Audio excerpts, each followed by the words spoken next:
వాగ్దానం చూసి దైవికంగా దీవించబడుతున్నారా? ఈ దినము దేవుడు మనతో ఏం మాట్లాడుతున్నాడో చూద్దామా?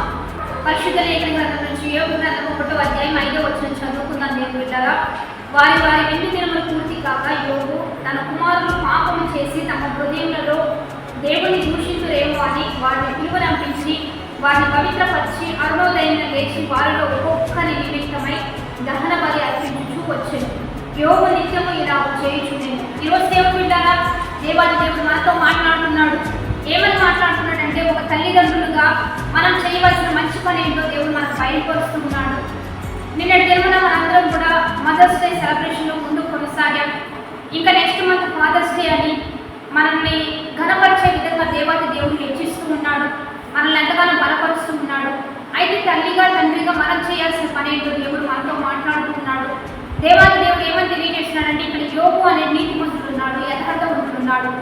దేవుని యొక్క భక్తి కలిగిన వ్యక్తి ఏం చేస్తున్నాడో దేవుడు మనతో మాట్లాడుతూ ఉన్నాడు. దేవుడు బిడ్డలారా, ఆ వ్యక్తి ఉదయకాలమే లేచి అరుణోదయంలో లేచి వారి పిల్లలందరూ వారి గొంతులు చొప్పున వారిని పిలిపించి వారు ఏదైనా పాపం చేసి ఉన్నారేమో, వారు ఏమైనా హృదయంలో అతిక్రమణ చేసి ఉన్నారేమోనని వారిని పిలిచి ఒకవేళ వారిని అడిగి ఉండొచ్చు, వారిని పవిత్రపరిచి వారిలో ఒక్కొక్కరి చొప్పున దహన బలి అర్పిస్తూ ఉన్నాడంట.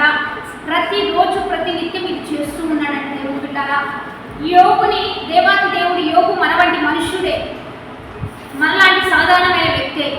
కానీ రాను రాను తన మొదటి స్థితి కంటే తన యొక్క చివరి దశ చాలా ఆశీర్వదించబడింది. దేవుడు బిడ్డలారా, ఆ పట్టణంలోని మిగిలిన ఆస్తిపరుడుగా దేవుడు అతన్ని ఆశీర్వదించాడు, అతన్ని హెచ్చించాడు. కారణం, యథార్థవంతుడు, నీతివంతుడు. తన కుటుంబం పట్ల తను ఏ బాధ్యత వహించాలో ఆ బాధ్యత వహిస్తున్నాడు. ఉదయకాలమే లేచి తన కుమారులు కుమార్తెలు ఎక్కడైనా పాపం చేస్తున్నారేమో, వారు చేయలేదు కానీ చేస్తారేమో అని చెప్పి వారిని పరిశుద్ధపరుస్తూ ఉన్నాడు. దేవుడు బిడ్డలారా, 10 మంది బిడ్డలు తనుకుంటూ ఉండే 10 దహన బలి. మనం ఎంత కష్టమైన ఆ ప్రాసెస్ మనందరికీ తెలుసు. బలిపీఠం కట్టాలి, ఒక పశువుని తీసుకురావాలి, దాన్ని వధించాలి, అక్కడ దహన బలిగా అన్ని సమకూరిస్తే అది దేవునికి నైవేద్యంగా అర్పించాలి. అంత క్రిటికల్ కండిషన్, అంత భయంకరమైన ప్రాసెస్ని ప్రతిరోజు యోగుగా జరిగిస్తున్నారు అంటే అతను ఎంత కుటుంబం పట్ల ఎంత శ్రద్ధ కలిగి, ఎంత విధేయత కలిగి, ఎంత బిడ్డల భవిష్యత్తును బట్టి ఎంత దేవుని పట్ల భయభక్తులు కలిగి జీవించాలో మనం గ్రహించాలా. ఈరోజు మనం ఉదయకాలంలో లేచి మోకరించి మంచి హృదయంతో మన బిడ్డల పక్షాన మనం కూడా ప్రార్థనే ఈరోజు దేవునికి ఇష్టమైన బలియాగం. విరిగి నలిగిన హృదయమే దేవుడు కోరుకునేది కనుక మంచి హృదయంతో, దీన హృదయంతో యోబుగా చేసినంత పని మనమంతా క్రిటికల్ భయంకరమైన పరిస్థితి కాకపోయినా మోకరించి ప్రార్థిస్తే నీ బిడ్డలకి దేవుడు బిడ్డల్ని ఇవ్వబోతున్నాడు. నీ బిడ్డలను కూడా దేవుడు జీవించిపోతున్నాడు. నీవు నీ బిడ్డల కొరకు ప్రార్థిస్తూ ఉండగా నిన్ను కూడా దేవుడు జీవించిపోతున్నాడు, నిన్ను కూడా హెచ్చించిపోతున్నాడు.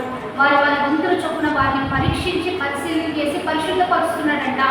ఈరోజు మనం కూడా మన బిడ్డలతో మాట్లాడదాం, కమ్యూనికేట్ చేద్దాం, వారితో పర్సనల్ కౌన్సిలింగ్ ఇద్దాం. వారు ఏదైనా తప్పిదాలు ఏదైనా చేసి ఉంటే దాన్ని పరిశీలన చేసి పవిత్రపరిచి వారితో మాట్లాడుతూ వారిని పరిశుద్ధులుగా మారుదాం, దైవికంగా వారిని నడిపిద్దాం.